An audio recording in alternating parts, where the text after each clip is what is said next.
बेटी और बुआ शिक्षा पर कहानी।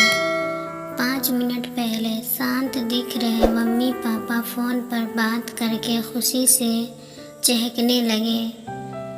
डाइनिंग रूम में नाश्ता कर रहे अपने बहू और बेटे के पास आकर बोले, कल सुधा आ रही है, अभी अभी फ़ोन पर बात हुई है, समधी भी साथ आएंगे। शशि, तुम कल दोपहर 4 बजे एयरपोर्ट पर चले जाना। इस सुधा को और कोई काम नहीं है क्या? जब देखो तब आ जाती है यहाँ पर।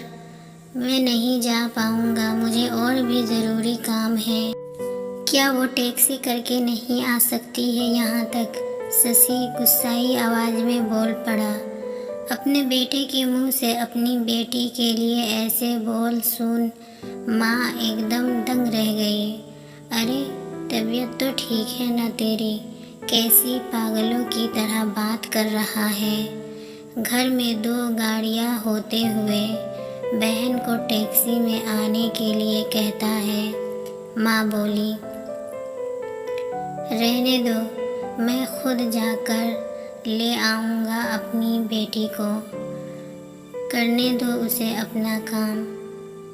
अभी सुधा का बाप जिंदा है और मैं नहीं चाहता कि मेरे बेटी को उसके ससुराल वालों से ताने सुनने पड़े कि इकलौती बेटी होते हुए भी उसे लेने गाड़ी नहीं भेजी या उसके स्वागत में कोई कमी रह गई। पापा ने बेटे को अपनी नाराज़गी जताते हुए कहा,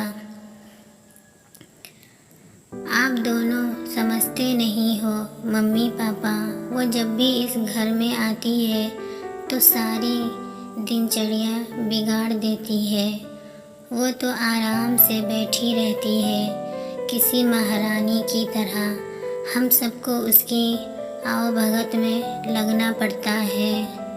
मेरी पत्नी का तो पूरा दिन ही दीदी और जीजाजी के आगे पीछे उनके ऑर्डर पूरे करते हुए निकल जाता है।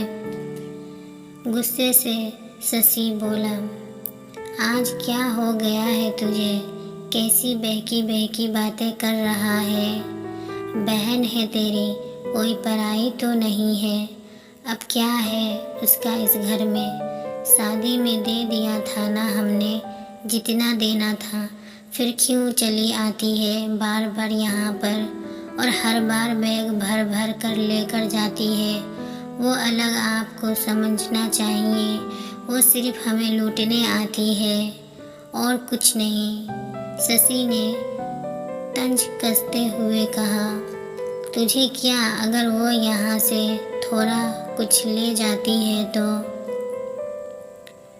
ये सब मेरी मेहनत की कमाई है और मैं जो चाहूँ करूँ। चाहूँ तो पूरा सुधा को दे दूँ।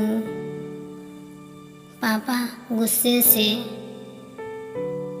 लगभग कांपते हुए बोले। अब शशि अपनी आवाज़ धीमी करते हुए बोला, मैं कहाँ कुछ नई बात कर रहा हूँ मम्मी पापा, मैं तो वही बोल रहा हूँ जो मैंने बरसों से बुआ के साथ होते हुए देखा है। आज अपनी बेटी के खिलाफ 2 शब्द क्या सुन लिए आप तो गुस्से से लाल हो गए। ज़रा सोचिए, जब आप बुआ के साथ ऐसा व्यवहार करते थे तब दादी को कैसे लगता होगा? बुआ जो हम पर इतनी जान छिड़कती है, अपने कभी उनके और उनके ससुराल वालों के मान सम्मान के बारे में परवाह नहीं की। उन्होंने कभी भी आपसे कुछ नहीं मांगा, बल्कि हर बार वो अपने साथ कुछ न कुछ लेकर ही आती। लेकिन आपका व्यवहार कभी भी उनके साथ अच्छा नहीं रहा।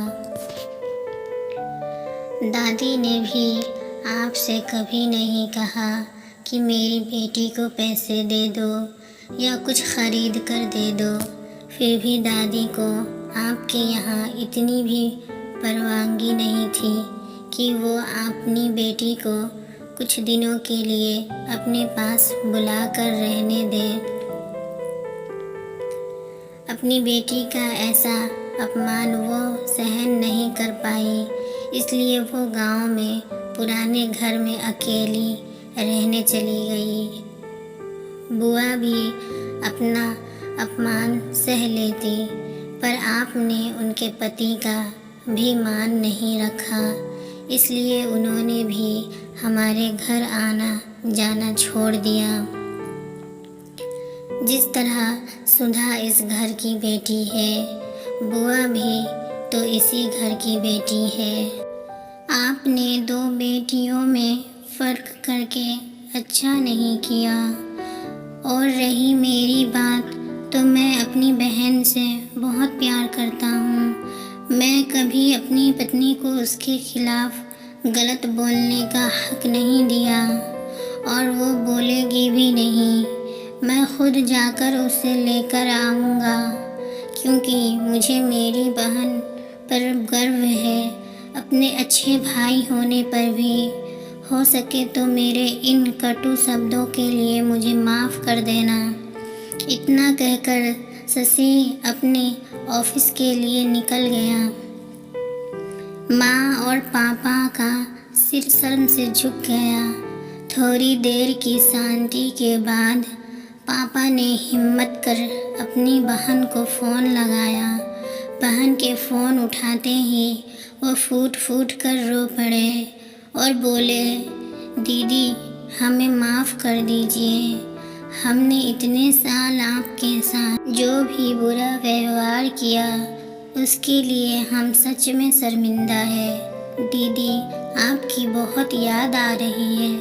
आप अपने घर आ जाइए हमसे मिलने।